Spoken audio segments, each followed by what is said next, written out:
Hey everybody, this is Brent and you are listening to the Speaking of podcast. Today, my wife Melanie and I sit down with two people who just exude the love and peace and grace of Jesus, Mike and Colleen McNeil. We talk to them about marriage as we continue our conversations about making better marriages, and this conversation was just incredible. I know you're going to love it. You're going to feel like the Lord himself spoke to you. So here it is. I hope you enjoy this as much as Melanie and I did. This is our conversation with Mike and Colleen McNeil. I'm excited to have today some real just heroes, honestly, of mine. And I don't say that just because it's a nice thing to say. Legitimately, I've looked up to and admired this couple for a long time, even going back to my days in youth, actually, before Kingswood and Call to Ministry. I mean, Mike, you were a part of the formation of my faith growing up. And, you know, I think of times in actually Kings Valley. What was the big picture rally? I feel like you spoke at that one time, and like anyway, when I close my eyes and I think about the spiritual mountaintops of my youth, I see Present Reality and Mike McNeil and Dan Lamus, and those are very fond memories. I have fond memories of those. Yeah, those were great days. It was a special time. It really was. God was doing something special and marked a lot of people, and I think I was one of those kids. And I'm grateful for that. So I'm grateful to have you guys here. Yeah, our pleasure. And we want to get, first and foremost, we were just saying before we even went live here, we don't know your story, really. I mean, I've heard your testimony a little bit, Mike, but not of how you guys came together, your marriage, your journey. Give us the ABCs of Mike and Colleen McNeil. Help us, let's hear it. Let's hear the marriage story, how it came together. Well, we met at a like high school bus stop, and so yeah, so we were like first for her. I was in grade 12, she was in grade 10, so I was trying to get to some grade 10 before they realized that wasn't cool, right? I was like trying to convince them on that first day that so no, but I chased her for about a year. And she did the I just want to be friends thing. So she was she a figured good out. friend. Yeah. She figured out she didn't get there early enough. And then I just gave up, and I got a girlfriend. I gave up and started dating somebody else. If I had have known that was what was going to work, I would have done that much sooner. But I started dating somebody else, and then she was like, "Oh, maybe I missed that attention," and so we started. I think maybe I did like you. Okay. So maybe it was more than friends. Yeah. So we've been together forever. Like we're going on, it's like 40 years this year. Wow. Married 40 years. Married 40 45. years. Yeah. Together. Yeah. Wow. Oh yeah. So we've gone through all that, and we basically. She was 15 and I was 17, so we've gone through like all of these phases, you know. So you guys weren't believers when you met. No. And then you found each other, and then when did you get married? When did you find Christ, and how did that all kind of flesh itself out? Well, we got married in 1981, and I found Christ in 1982. Okay. I was not the woman he married. Okay. Me first. You switched the vows on him. Oh yeah. I was just a party boy. I was just like a good time Charlie, just like going through life, just having fun. But the party lifestyle was getting kind of empty for both of us. And then it was actually Charlene McKenzie. It was Charlene McKenzie. Wow. Christ. Like kept inviting her to church, and then I was off in Fredericton in my master's program, and I would come home on the weekends because she had a good job here in St. John, and so I came home one weekend and she was basically like a different person.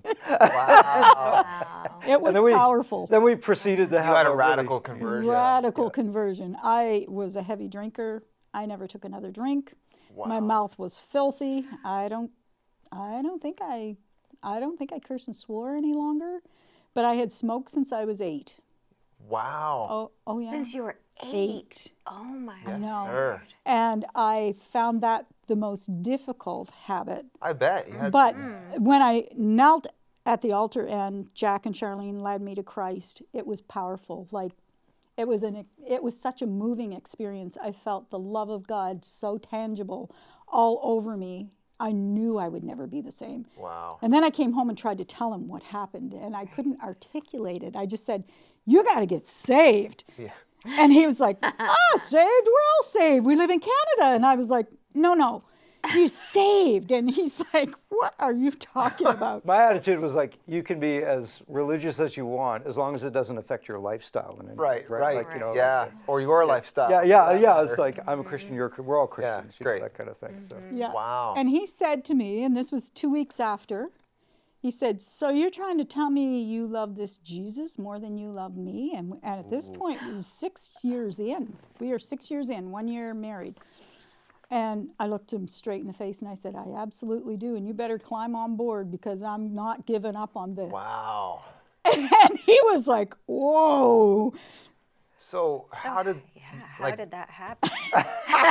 Well, I was like, ultimatums don't I mean, always go basically, our marriage at that point was like we were heading in. I mean, she was going off to church every chance she got, and I was like drinking more, going off to clubs and all of that kind of stuff. And then, and it was a Friday night, and I was going to go out with my friends, and she was going to a church service at at Kings Valley. Wow. You know, when they met Jimmy in the Johnson. gymnasium. Okay, yeah. And so she was like, I'm going out to see this evangelist guy, and I was like, yeah, whatever. So I was flicking around on TV, and I came across the local cable channel, and they were interviewing this pastor on there, like on a local cable. And she was in another room, and so I yelled out to her, like, hey, this pastor's really funny. If you're going to see a guy like him, I would go with you. And she poked her head in the door and said, that's the guy that I'm going to see. Oh, wow. And so I found myself, like, against my will on a Friday night, I was walking into a gymnasium, like full of, and like my only venture into an evangelical church. Like I'd never been, like my concept of church was really like just kind of dead, like high church kind of stuff. Yeah. And so, and it was a stereotypical Billy Graham story. Like I walked in there with a bad attitude, just like not gonna listen or do anything. And then he started preaching. The whole room faded away. It was like he was talking right to me. Wow. And at the end he was like, if this has meant anything to you, stand up and come down front here and pray. And I'd never been in a church that did anything like that. Right. So in my head, I'm thinking, nobody's going to do that. Who's going to stand up and make a fool of themselves? Yeah. And I'm standing up as I'm While thinking. you're thinking While that. I'm thinking that, My word. I'm standing up and I'm walking forward, and I'm the only one. I'm the only one. Yeah.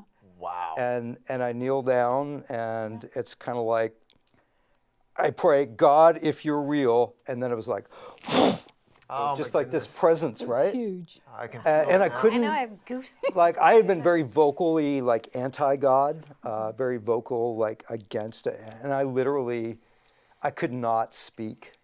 Like I literally lost my voice. You're not a super emotional guy. No. And so I literally, all these people were coming up to me, and I was just like, I couldn't say anything. He couldn't speak. He couldn't speak. And I was so excited because I felt like one of the old gray-haired ladies in the church that has waited for years, and it's been 6 months. Right. And I'm like, I told you, what are you feeling? And he's like, Wow. he couldn't talk. He literally couldn't talk. A couple questions before we, because this is just helpful, and two things I want to say. I want to talk about with you guys. If we get to the other stuff, great. Right. There's a question of what did that shift in Christ entering both of you do to your marriage? I want to hear about that, and I want Colleen to speak to. I think we have, I know there are people listening who one's a believer and one's not.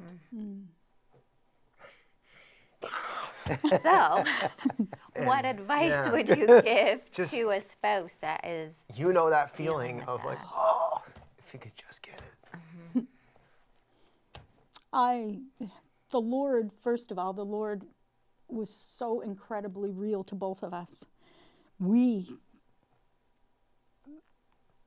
felt him in such a tangible, real way that he totally revamped our lives, like totally changed our lives.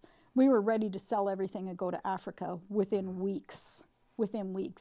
And there was a pastoral shift in our church. Pastor Mel had just taken over, Mel Norton.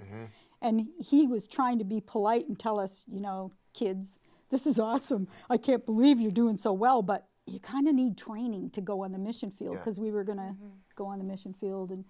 And God just, he never changed our personalities, because we're both fiery people. Yep. We're pretty fiery people, and we had a lot of submitting to the Lord to do.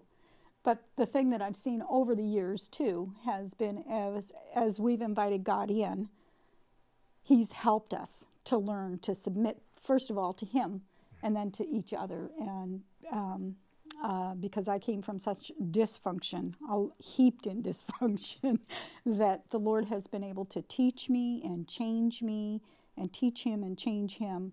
And if I could say one thing to people who are waiting for their spouse, that are married, I mean, that for me it was only 6 months, 7 months. It felt like an eternity, but I had the wisest of women, and Charlene McKenzie just kept saying, you need to pray, Colleen. You need to be exactly who God wants you to be, but you need to pray. Don't preach at him, but pray. And when you're convicted of something, you hold to your convictions, but you need to pray for him. So every single Sunday night was testimony night at church.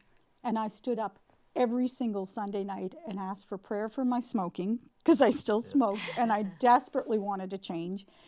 And please pray for my husband. I just want him to know Jesus so badly. And one night I sat down with him and I said, it's only a matter of time before you get saved. And he said, oh, really? And I said, it's a challenge. I said, I have multiple churches praying for you. And he was so disgusted and mad at me. I was like, how dare you? Yeah, I was like, people I don't know are praying for me? This is what I said. That's disgusting. Like, I don't want those people knowing about my life. Yeah, I imagine that was where I was at. Yeah. But it is the power of prayer. Yeah. And I serve a God of miracles, and I've always believed that from the instant he entered my life. And I just think, God, there's nothing that's too difficult for you. And he's proved that over and over and over again. And no matter, what we've walked through, God's just done an incredible thing, because really, if anybody's marriage shouldn't have made it, it probably should have been ours. But yeah, we would have scored high on all those, kind of things that could break up a marriage. Yeah. Do you think you would have made it without like that like Christ kind of taking over your lives? I don't think so. He probably would, because he tells me he adores me all the time. But I'm thinking, I was like, I probably would have. Her job has always been way harder than my job, I think. So. Did you guys notice, like, I mean, again, just because you're a Christian marriage doesn't mean, and we're going to talk about conflict, doesn't mean that all the issues go away. But did you notice a shift in just like the atmosphere of your marriage after you got saved, Mike? Did that change your relational dynamic at all? Yeah, and I mean, gradually over, like, looking at it over time, like we kind of had the John and Yoko thing going on. Like I was like the artsy guy who was doing his master's in creative writing, and she had a good job, so she was working, and like God eventually kind of brought us around to and she just always wanted to work and wasn't sure she wanted to have kids and any of that stuff, and God brought it around to like a switch where we're like the most traditional roles, and she was a stay-at-home mom, I was the breadwinner, but we didn't start, like, I was like woke way before before woke was woke. Like I was all in on all that stuff. Like growing up, I was raised kind of left-wing and radical. Right. So the shift is in a different direction for most people. Yeah. Wow. Well, today I'd love to kind of take that forward into our discussion about conflict and how to navigate, especially in our relationships, the sparks that often fly, and not the romantic ones. Well, they are connected, though, right? I think you're right. You're right. The sparks run in both directions. They do. Well, and that's actually worth reminding ourselves once in a while. Is the reason that I get so worked up by you is because I get so worked up by you. Right. And, you know, it's the people that are the closest to us can drive us the craziest and drive us the craziest. Right? So it's all, yeah, anyway, that's a good point. But you guys seem to work really well together. Have they described, so this is what they described in the book a time where Marcia actually technically worked for Kevin. Right. And didn't go super well. And I don't think that would work super good for us either. Not if you were my boss. It would have worked well. Not so much. No. But do you guys work well together? Like as far as in a formal environment?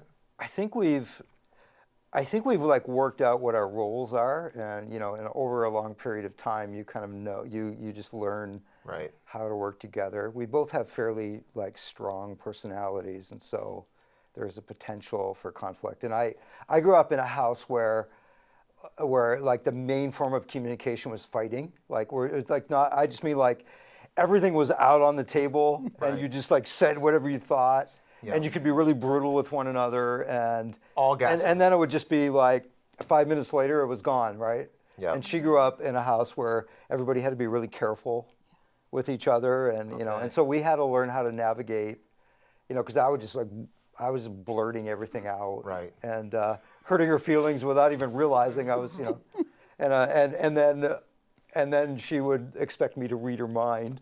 Yes. Right, you know, and I was just used to everything being like, just put it all on the table, and if you don't tell me, how am I supposed to do Yeah, you're right, right, and so, but you know, we, so in the early years there was probably like more of that.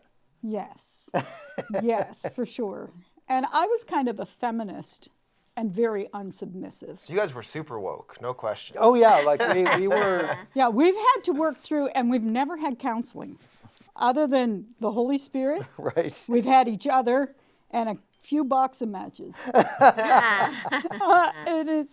And when we fight, we can really do well. Like we throw water at each other, and we still do. Wow. We chase each other, and it's only been 2 weeks since we had a good one. We got the right couple in here today for this conversation. So would you recommend that for couples in conflict?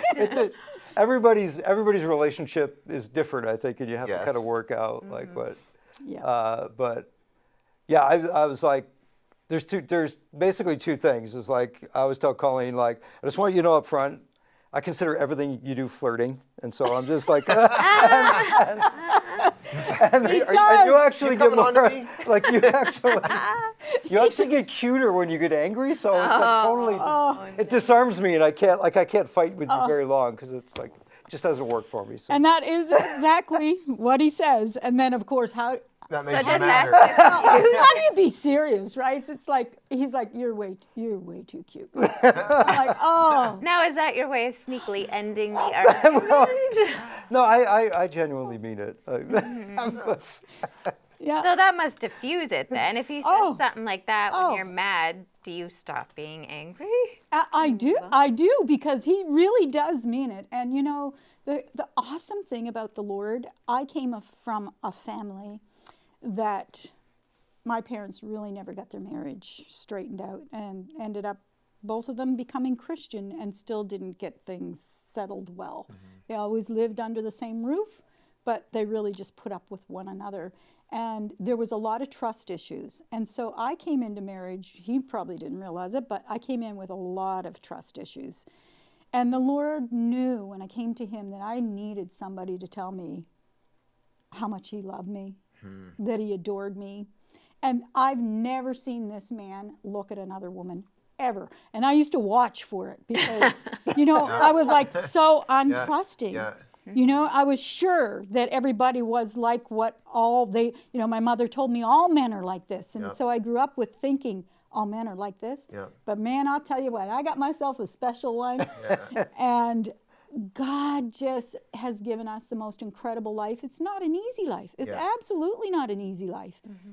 But let me tell you, I just find that when we both submit to the Lord, if we can keep him first and keep our priorities with God, then it seems like everything he says and does and everything I say and do, there's not really an issue. Now we have, differences of opinions because we're very opinionated people, and sometimes I'm like, you are so opinionated. Oh, Only you. and I'll say, you're such a strong personality, and he'll say, you are too. And I don't believe I was before.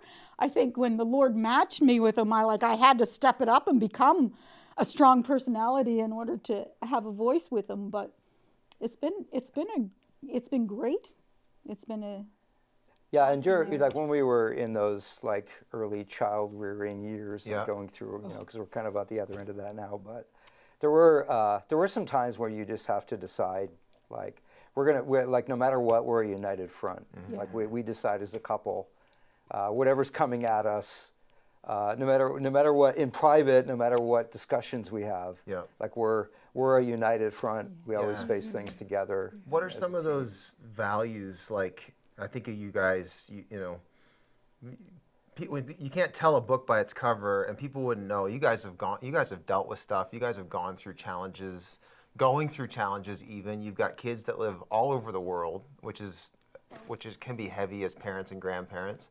What are the values, I guess, like, yes, obviously Christ and your faith, but what are kind of some of those things that, like, we've just always kind of held the line on this, and it's proven to be solid for us. It's kept us, alive, healthy, loving each other, well-adjusted kids. What's been some of the secrets for you guys as a married couple in all that? Yeah, like one of the problems, I guess, is like every cliche that we could say as Christians is actually true. Yeah. Like we feel like it is. And when you say them, like I wish I had a better people answer go, than "What?" Jesus. And it's because they're simple, but they're not easy. But they really are. It's good. They really are simple, and we just like we made up our mind like really early on, like we were going to be a ministry family. Yeah. Like our whole family, like we're all committed. We're going to raise our kids committed to serving God, and we're going to. And so when I was in those really crazy, we talked about the youth ministry years. There was a period there where I was just like so incredibly busy, and in that I realized like I just gave Colleen like, you have veto power. Okay. If I'm too busy, if I need to cancel something, like if I'm away from the house too much and the kids. Like I give you permission to step in at any point, and just like say no. You need to. And she hardly ever used it because we both had the same values for ministry, but we were just like we were always on the same page about it. It wasn't. I felt valued that he would allow me to do that. Right. And we traveled 7 weeks on the road every summer with all 4 kids. For years. A lot of potential for conflict. Yes. No doubt. and we didn't have enough money to stay in hotels, so we had to find homes to, former students we would stay with, which we had incredible times. But, I mean, who wants 6 people moving in with them for a few days all along, our travels? But it was the best life ever. And my children grew up having fantastic summers. We would come back and they would go to school, and the teacher would say, "So write about your summer." And my kids would write, "Was in Harlem leading children, other children to Christ." And on Parent Teacher Day, one of the teachers said to me, "I think your daughter has a little bit of a big imagination." And I was like, "Well, why?" And she said, "Well, she wrote this paper about being in Harlem and kids to Jesus." And I was like, "Oh yeah, that's what we do for the summer." And she's like, word. "Oh." Yeah. So my children had very, we always believed, and the thing that with his wisdom, he always said, our children are going to fit into our lives. We're not fitting into their lives. Yeah. We're not running hither and thither, taking kids everywhere. They will fit into our lives. Yeah. And so when our children grew up and went to school and married and have gone off, we still have a marriage. Yeah. Right. Because nothing's really changed for us. Yes, our children our now married kids and everything. And we are now teenagers with money, basically. That's what the empty nest really is. That's right. Oh, wow. That sounds great. I think that's worth speaking to for a second, because I think about, like, I know, I'm friends with Rachel and Chris. They're my peers, and we went through college together and stuff. But like, all of your kids are serving the Lord, building their own families, and yet you guys, you take the typical approach to parenting today, and it's, how can I protect my kids from everything? And you guys didn't so much do that. And like, speak to, like, because I think there's a lot of parents, like, even in our stage with kids from 12 to 5 years old, and that's the fight, is like, do we take them out of public school? Do we shelter them? Like how have you guys thought about bringing up your kids, and what advice would you give to the bubble wrap parents of today? That really, that's the, we fight that even. Like, how much do we let our kids experience, and how much do we shelter them from it? And yeah, I just preached at a church on the week, like online on the weekend. But there was an illustration that I used. It was from Biosphere 2, which is out in Oracle, Arizona. It was like a scientific experiment, a big dome where they were trying to control the whole environment. And so they had these trees, and the trees grew really fast. But before they reached full maturity, they would fall over, and they couldn't figure out why. And the reason why, they found out eventually, was there was no wind in Biosphere 2, so there was no resistance. And trees actually have a thing called stress bark, which is like, develops, like when the wind comes against the tree, it develops a stress bark on the outside, and its roots go deeper. And without that, the tree, and I was like, when I read that, I was like, that's what we're doing to our children. Like, we're not giving, we have to, obviously you're not just going to throw them in the deep end of the pool, but you've got to expose them to things that develops that resilience. And so we used to get called out by parents, like, how could you take your kids, like, into the middle of New York City, and and they're around, like, drug addicts, and I was like, you know what? Like, everybody's kids are going to be exposed to drugs in some way.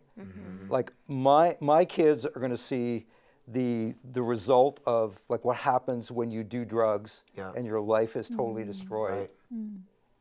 Other people's kids are going to see it glamorized on TV.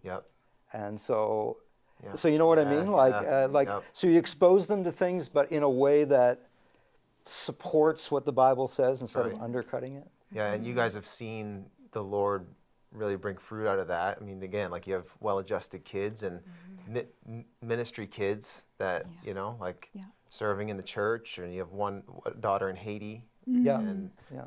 So that's really encouraging and challenging for those of us that are in the midst of it right now and aren't. I mean, it's obviously a balance. Like, there is a protection that happens, but you've got to gradually, like, release them into the world. Well, and I think maybe the encouragement that people could take, though, from hearing you guys on the other side of it is, I do think there are some winds of culture right now that are pushing against the average kid that I didn't even grow up with. Oh yeah. Absolutely. But I think the good news is, with the right, like, godly parenting and getting involved and walking through it with them, it can actually produce a more rooted tree, so to speak, right? Like, it's not just a disadvantage that my kids have to grow up processing things that I never had to process. It can be a real advantage. They could be. That's right. And one of our core values is that, like, serving Jesus is more fun than anything else. It is.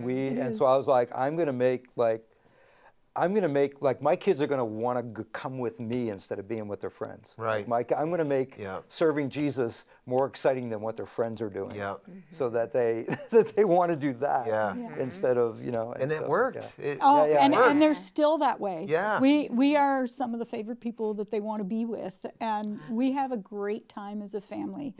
We love our girls. The thing that, having grown up in a non-Christian home, when I got pregnant, I was never going to have children, but when I got pregnant, as soon as I got saved, I knew right away. I knew that I was supposed to have children.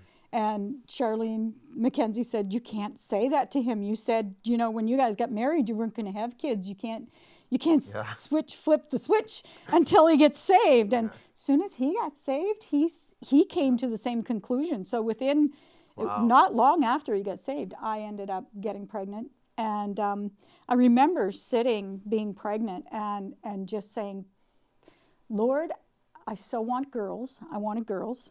And he gave me 4 girls. Wow. And I said, Lord, my one and only prayer is that they'll love you with all their heart and serve you. Because Lord, he'd made such a profound change in my life. Mm-hmm. And it was so real. And he had delivered me from so many dysfunctional things. And I just wanted so desperately for my children to know the power of God. Yeah. And he's been so faithful. Like, wouldn't change that prayer for anything. Now, when, I had to leave a child in Haiti when she was only 23 years old and say goodbye on the plane, knowing that who knows what her life will be like. And she's been there 7 years now, still serving loving Haiti. That's her home. Mm-hmm. People say, well, when this happens and that happens and she moves back home. And I said, no, you don't understand. She calls that her home. That's her home. That's where her son lives. That's where they live. Yeah. And her husband. And they've, built a community for themselves there. And it's more dangerous to be out of the will of God than to be in the will of God and in Haiti. Yes, you're right. So I know that the Lord promises to be faithful in our lives, but he doesn't promise to keep us safe. Yep. Safety is not an issue. Character building is. Yep. And however he chooses to build that character in each of my children and myself and my husband, then I have to accept what the Lord wants. So pray for your kids and pray for your spouse and realize that following Jesus isn't safe. Mm-hmm. It's good. Oh, it's like that's like the C.S. Lewis, who said anything about safe. Yeah. And honestly, I think like everybody's looking for, we tend to look for an easy, comfortable life, and it just doesn't exist. Yeah. Like I think our two choices are like. Ron, can you snip that? please just. I think our two choices are, life can be hard because you're serving Jesus, or life can be hard because you're not serving Jesus. Mm-hmm. But life is going to be hard. So like your only choice is like, at least I want to be in trouble for doing the right thing rather than the wrong thing. Right? And trusting that Jesus can redeem and actually make the hard into something glorious. Yeah, something meaningful. Yeah, that's so. We should talk about conflict. This has been so good. So good. But I do think this is important because I don't want to miss this last thing in the book. And I know there are, marriage isn't safe. And it does bring out conflict and stress. And I think that's actually God's mechanism for growing us as individuals even and growing us together. And so, they talk about choosing how you react to conflict. And specifically they said there's an old John Maxwell analogy of like there's 2 buckets. You can throw gas on it or you can throw water on it. There's one of 2 ways to react when you butt heads. And we've used the gas here and there. Just a few times. Yeah. I was probably of all the chapters most convicted by this one. I wonder why. I can't imagine that for you. Yeah. We're both a little fiery too. Yeah. Well, and we want to win. Yes, and we both are always right. Yeah. Which is a problem. Yeah, it is. But they basically said there's those two reactions, and then they talked about some of the scriptures that the Bible talks about that are really challenging. But a soft answer turns away wrath, but a harsh word stirs up anger. Fools give vent to their rage, but the wise. Why are you laughing at that? But the wise bring calm in the end. A hot-tempered man stirs up strife. Notice you said man. Yep, I do. I let it be. But he who is slow to anger quiets contention. A man with self-control, just the patriarchy. The Lord is like a city broken into and left without walls. Well, let's let's just an aside for my own curiosity, because Mike, you're quite a, you've got some really good opinions on just the modern realities, and the water bucket is not something that culture has right now at all. Like we live in a time where everyone's going around with flamethrowers. Absolutely. And how just how would you speak maybe to the cultural way to deal with offense? I think of cancellation and escalation and all this stuff, and how God calls us to a different way. Yeah, well, yeah, we're part of a different kingdom and we have a different spirit, right? And so but in the middle of all that, especially if you value truth, I think there's so much. There's just such a battle for truth right now that it's easy to start just reacting to things. Right. And what I love that line about Jesus where it says that he only did what he saw the Father doing. And so like his vision of God the Father was always in between him and whatever was happening. And so that's what I try to do is to put a pause on my reaction, because I'm I come from a family of reactors. Like we can like if you look up like my family name McNeil, it's like the Scottish crest is victory or death. That's what it literally means. And when I was researching my family like name, the first line that comes up on the internet is like the McNeils fought with everything and everyone in Scotland. That's literally what it says.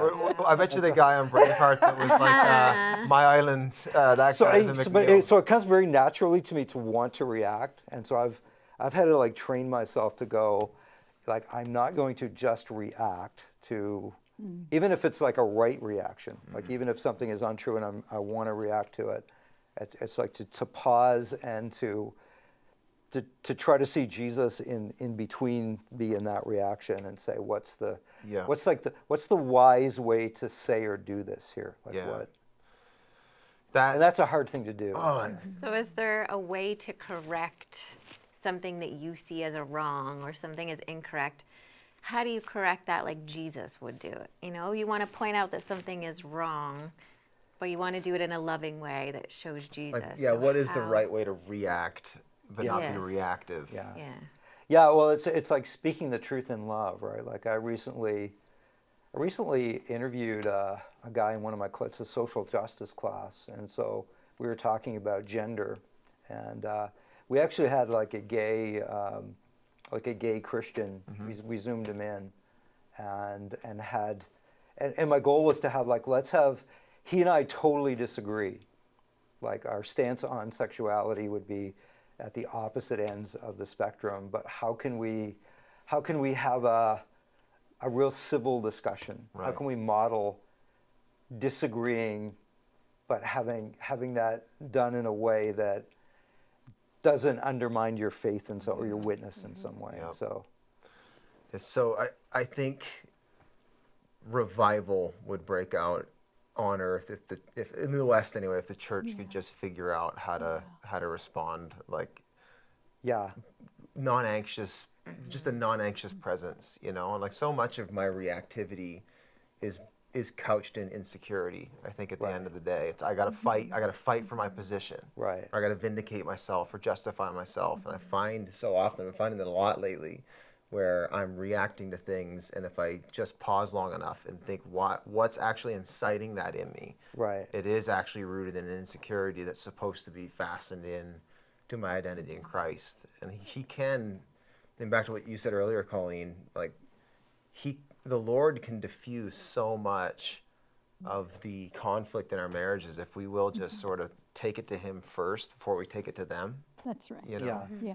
And so much of it is just kind of couched in our own insecurity, and like he can speak to those things and uproot a lot of the issues, And it's definitely a process. Like we have a lot less conflict in our life, like in our marriage now, but we've been at it a long time, right? And we've just learned, like I've learned what her triggers are, like, and she's learned what not to say to me, or like how to say things in certain ways. Is it hard not to? You're just kind of like working, just kind of working know? with one another rather than, And also, whenever we're having conflict, I try to look at, okay, we're both really committed to the Lord, and we're both equally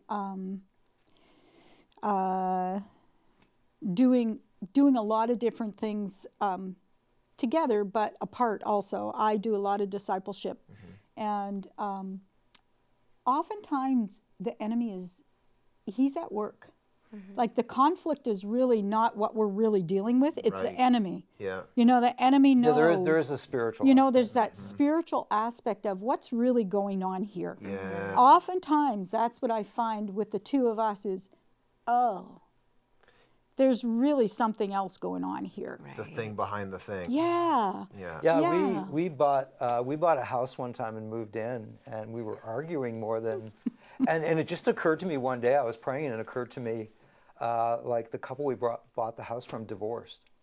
They sold the house because they got, and there was literally, I think, a spiritual, like it couldn't force us to do anything, but there was a spiritual atmosphere left in the house that kind of pushed in that direction. Yep. And when we stopped and we realized that, and we just went around the house and prayed over each room, Yep. it changed the atmosphere. Yeah. Did you guys? We did that too when we moved into our new home. I brought in some of my heavy hitter guys before we even moved a couch in, and we just consecrated the place. And Right. I do think, as we mature in our relationship, we are getting better at.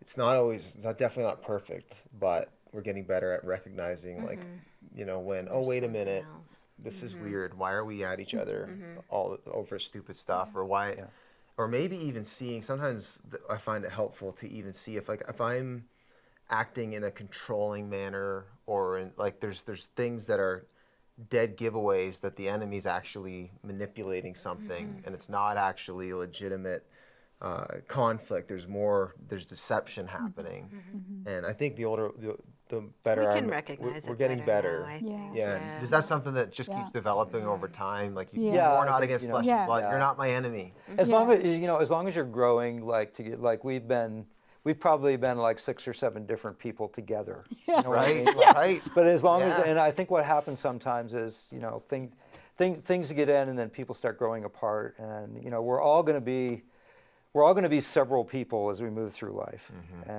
but the important thing is you just committed to moving together through those stages. A single purpose, and that's the Lord. Yeah. Right. Yeah. If you have that singular purpose, Yeah. you can have lots of interests that are different or the same. It's not the same. It's that purpose, and the Lord is that purpose. And vulnerability, like what you were just saying about your identity and insecurity. I find sometimes when we're disagreeing, I don't want to be vulnerable. Like I don't want to really say what's going on. But the deeper I've fallen in love with the Lord, and the deeper I've fallen in love with Mike, the more I know I can trust and put my heart. I can put my heart in his hand, and he's not going to crush it. Right. And I can be brutally honest and vulnerable, and be my true self. That fear keeps us entrenched, doesn't it, and guarded. Like if we can't trust, that is why we end up getting offensive or defensive with offense. But and I've learned a lot about him. He's a man of few words. This is a funny little thing. I wrote him. I thought, I never asked him to come back for lunch too often. I'm going to write him and see if he'd like to come home for lunch, and I'll make him a smoothie or whatever he wants. And so I said, hey, babe, you want to come home for lunch? You want a smoothie? And he was like, no and no. Well, I was like, no. Well, how you read it and how I wrote it were two different things, right? Because I was like, there's 2 questions. I'm really busy. Yeah, no and I'll give 2 straight answers. No and no. Makes Right? perfect sense. See, That makes perfect sense. and that's just the difference between a guy and a girl, I think, right you there. should have Right? seen when he came home. I'm standing at the head of the stairs, and I'm like, no and no, huh? Well, hey, ain't ever asking you home for lunch and no more smoothies. I've tried to say yes and yes for the past several weeks about different things. So to make up for the still learning. Yes, always learning. You can always revert back very easily. Absolutely. Well, Mike, you already spoke to the idea of when, how to not make conflict escalate. And Kevin talks about, again, the value of just pause and be slow to speak, slow to be angry, quick to listen. I think that's a huge key. But then they talk about forgiveness and the ability, like when, a lot of our conflict is you did something, you wronged me, and like we need to work through this. And, the question I would say is, well, first, did you ever play the offense game where you kind of hold the, like you did this and keep score? I might have done that to you recently, where you sort of hold the you did that to me, and you're gonna have to tell me what you did until I let this go, and that was wrong, and I shouldn't have done that. And we're still learning. It's a process. It is, but. Actually, why don't you read that quote, hon, where it talks about just pouring gasoline on the fire if we're angry. Oh, yeah. If we're angry and pouring gasoline on the fire, it can be really difficult to back down and forgive the other person. And if we're also keeping score, our desire is often to get the other person to feel the weight of what they've done to us. But that's the opposite of how God treats us. He extends grace to us, and he instructs us to forgive others as he forgives us through Christ. Yeah, and that's a great quote. I think for you guys, like, how do you understand forgiveness? Like, what is forgiveness? What is that like? Because I think sometimes there's a lot of confusion around what that is. It means, affirmation, or that you have to agree with me or accept my position. Like, what is forgiveness as you guys come to understand it?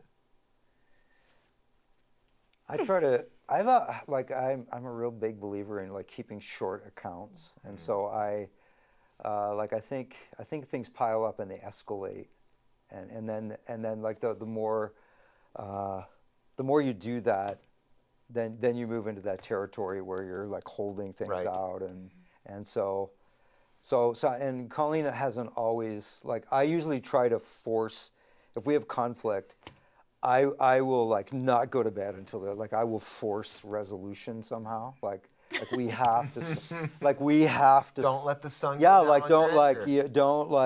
let things build up. And so I think that kind of short circuits that process where you Colleen mentioned her parents like earlier, and they were great to us, like we love them, but they really obviously had let such mountains build up that they couldn't get to a place of forgiveness on them, and you could see that looking on, but they couldn't see it, and that was kind of like a cautionary tale of like, just don't.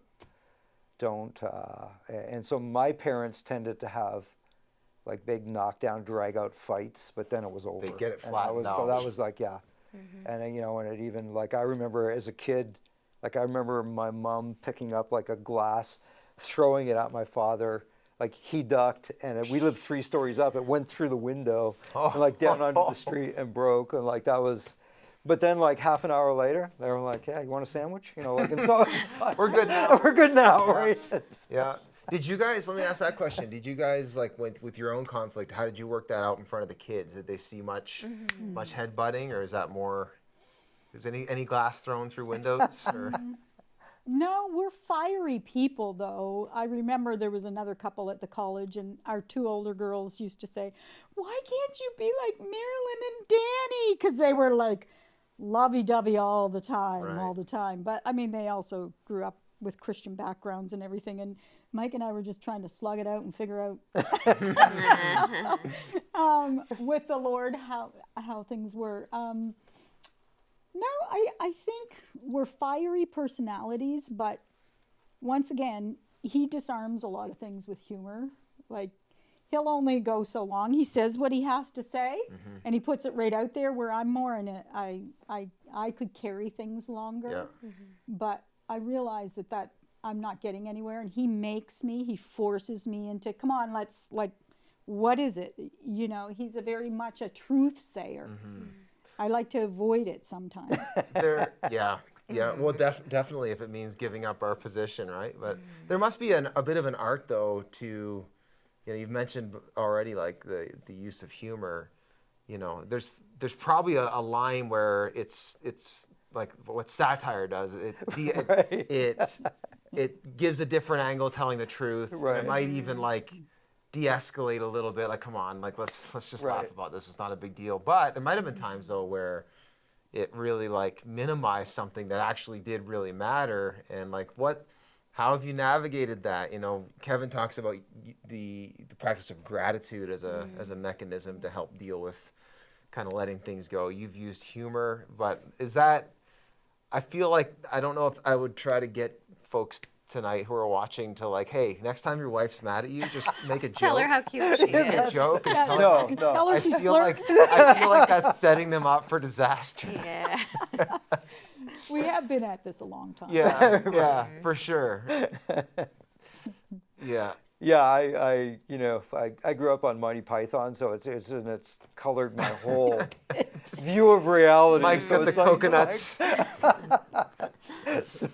So usually, if I know if I can get her to laugh though, like if I know that we're like heading past the danger point if I can get her to laugh. Right. So You know when to pull the trigger on. When it's too ripe yet. And I do know that I can trust him. Like I've gone through so many years of seeing him just say, giving me the leeway.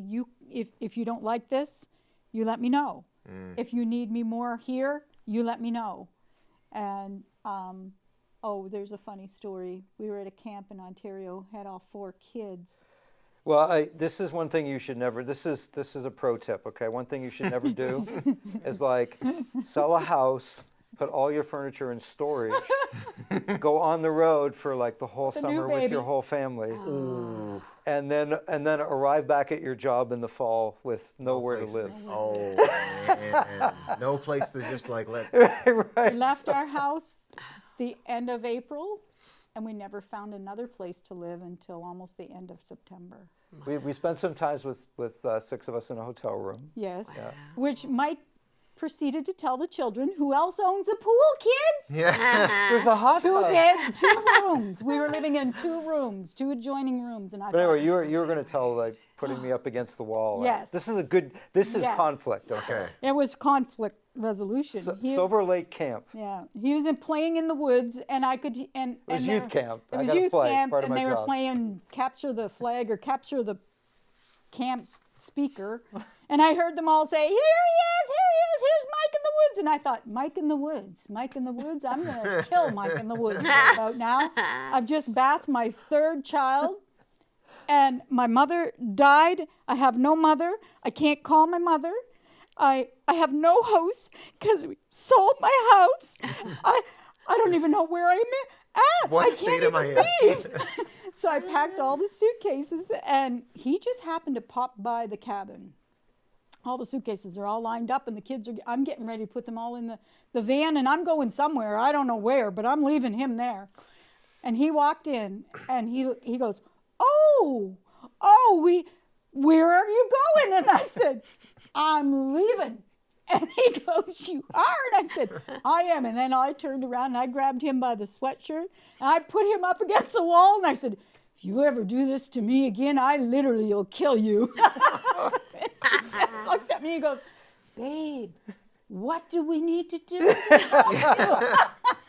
And I'm like, wait a minute, he should be mad at me. I just like that was the water bucket right up against the wall. What's that? That was the water bucket. See, I would have taken the gas. I would have said, I'm here doing the Lord's work. Leave. You would have just and this told me isn't to helping. go. Yeah. No, he literally said to me, what do you need of me right now? Wow. I'll go tell the camp that I need to leave. My wife needs me. Well, what was I going to do then? It was like, oh, shucks, couldn't you well just... played. But the moral of the story is that some people may be more connected to homes than you are. Yes. So don't, like, it's just use a little bit. I don't think I would do that today. I think I have more wisdom today than today. But. Wow. So last sort of part of this, like he does talk a lot about, they talked about a lot of forgiving one another, and then even going beyond that and seeking restoration. And that's even harder than saying I'm choosing to not be offended. It's actually stepping in and working towards healing. You know, what for you guys, I guess, are keys to live in that space of being not just someone who can forgive and live in that place, whether it's in your marriage or whether it's in your lives? You know, how do you practice forgiveness, like letting go of offense, and then even going farther than that and offering grace and restoration? What's the key for you? I mean, Jesus. Right. Well, I just did a Lisa Turkis study, How to Forgive What You Can't Forget. Wow.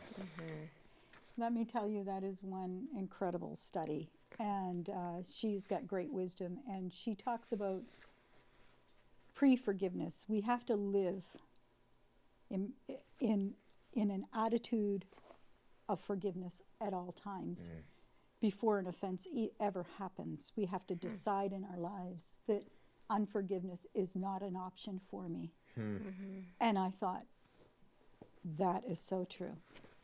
It isn't an option. If I'm going to live right with God, and I need to be able to forgive. So no matter if it's somebody else or if it's my husband, then I need to be able to forgive. Yeah. It's not an option. And so, you know, with my will, I decide, and I ask the Lord to let the feelings come. And that's the process, right? Yeah, so much what we do is driven by feelings, I think. And you know, and feelings are real, and you can't just like deny them, but they make very poor leaders. Yes. And so like whatever the trouble with making something optional is then you choose it as an option. Right. So I think that is there's just certain non-negotiables, like as a Christian, and forgiveness would be one of them. Like I cannot live. And living in unforgiveness is not an option. Yeah. No matter, I have to work at it. If I'm holding something against somebody, I just have to figure out a way. Like God, help me to get there. Yeah. Because unforgiveness, like it literally is more destructive to us. Yes. Than to anybody else. Yeah. And so it's like it's the same kind of thing as like why don't you do drugs? Well, because I know that they're destructive. And so it's not an option. Yeah. And we have to look at some of those things like unforgiveness in the same way, I think. And different like that's not a real struggle for me. If anything, like just because of the way I grew up, I think like if I have a struggle, it's with pride. Like it's more with like always thinking I'm right. Right. Always having like. That's something I have to work out a lot harder than forgiveness. But everybody has their different issues, right? Yeah, with how they're wired. Yeah. I do think our feelings, you make such a good point. It's like gravitationally pulled towards wanting to hold on to bitterness. You know, your feelings will lead you in that direction, but it's kind of, unforgiveness and bitterness is similar to social media. No one ever uses it and then feels like that was a great investment, or I'm so glad that I held on to my bitterness for 10 days or whatever. Like it's always after the fact, you're like, I wish I didn't do that. Yeah, well, I mean, cancer and bitterness spread, right? Yeah. You let them go. Like, and so just even thinking about it in those terms, if you substitute cancer in for something else, it's kind of like, do I really want to do I really want to hold on to this? Because it's going to grow. Really, it's an objective decision, really, and it's actually trying to make that objective decision, like you said, before the subjective feelings kind of to try to dictate your response. Yeah. Yeah, that's. Yeah, I loved what you said, that you make the choice to forgive, and then that you pray the feelings will follow. Yeah, yeah, and that's big, because if you wait to feel forgiveness, it might take a while. Yeah. Well, and just in almost every area. Like if you're running on feelings, it's going to be You're going to have a bumpy ride. Yep. And I find with almost everything that if I decide to do the right thing and then I make myself do it, like the feelings will come after. You're right. But they're not. True. Yep. But I don't start with the feelings. Like Yeah. I don't wake up in the morning feeling like serving God. Like I wake up feeling like watching Netflix or doing something. You know, like, but if I do serve God, I'm always glad at the end of the day. Yeah. Like I always have those feelings at the end of the day. Right. And and if I just followed my feelings, I wouldn't. Right. It wouldn't take me to good places. Right. Health always seems to come after what's hard. You know, it's like the hard thing, and then health follows it, and the kingdom follows. You know. Yeah. That intentionality and. And that's one of the key differences, I think, between God and what God and Satan try to do. And Satan makes everything easy up front, right? And then you pay the price as you go. Like the Yes. price gets more and more costly. That's right. God makes stuff hard up front, and it gets more. But it gets the blessings come. It gets better and better as it goes. And you do see. I mean, you talk about the world, the culture that we live in today. It very much is like what is the least responsibility that I can personally take? What is the easiest thing for me? And I think taking that into a marriage, some of the, just follow your heart, and I got to stay true to myself, and I'm going to speak my truth to you right now. I mean, that is recipe for disaster in your marriage. Yeah, and it all again, those Christian cliches, but it really comes down to selfishness, right? Yeah. And the two greatest cures for selfishness are marriage and children, I think. Yeah. I think those are God's tools to root the selfishness out of us, right? Yeah, you're right. You're right. Well, guys, any final advice you'd give to the listeners today? What if you could kind of send them out with any kind of, you've given a ton of gold, really. I mean, but any final thoughts other than get yourself a mentor and a praying wife? I would say, I would say that the key to love is just always putting the other person first, and and if you've got that straight, like all of the other stuff is gonna eventually take care of itself. Yeah. And it's, and when we put ourselves first, that derails things and takes us in bad directions. And if we can always just consciously be thinking what is the best thing for this other person? Like, how can I put their needs first? Then all of the specific kind of things that can go wrong are gonna be taken care of, because you've got the core issue settled. The hard thing. Yeah, the hard thing. Yeah. And there's nothing that the Lord cannot fix in our lives. Yeah. I've personally experienced that. We've experienced it as a couple.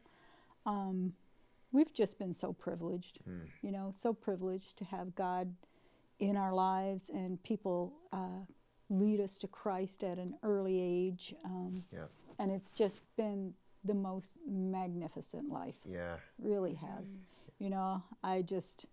I am an advocate for Jesus. I know you are. And he, I know so many people that they've got some issues in their marriage and different things, and I just want to encourage you. There's nothing the Lord cannot fix. There is nothing. Yeah. Just hold tight to him. Pray, come together, and trust God. Trust that he can change things, and he will. Yeah, yeah. You guys have seen God's grace invade your lives, and because of that, it's invaded countless other people's lives too. And it's cool to see. I wonder, actually, Colleen, would you pray for the marriages here, that God's specifically just that, let's just agree with God's heart for them, that the Lord is, I think of Jesus saying, I stand at the door and knock. There are doors that he's actually trying to access in their lives and in their marriages to actually bring healing and health and hope and joy and integrity and all the stuff that we can't manufacture. Yeah. So I'd love it if you'd pray Yeah, for everybody tonight before we end off. Well, Lord, this has been an awesome time, just sitting here chatting together and just lifting your name, and we give you all the glory. And we know that, Lord, it is because of you that we have these marriages that are awesome. They're not easy, but they sure are good. And we just invite you into each and every couple that are watching and that will watch this podcast. We just ask, Lord, that you would work miracles in their lives, that they would see as they submit their hearts to you, that, Lord, you will answer their prayers, and that you will make a way sometimes where there seems to be no way, Lord, that you are a powerful God and there is nothing that you cannot change, that you cannot reconcile. So we pray for these marriages, Lord. Make them stronger and more committed than ever. And we thank you, God, for each and every person that has watched and been involved in this couples therapy. And we ask that your blessing would continue on them and their families, Lord, and that you would move them forward into mighty and greater things in the days to come. In Jesus' name, amen. Amen. Amen. Well, how good was that? We just loved talking to Mike and Colleen. We just felt so blessed by that time together, and I hope you did too. Hey, thanks again for joining us today. Before you leave, do me a favor, leave a review, leave a kind message, share this for someone, and help us get the word out to as many people as possible. We'll see you next time.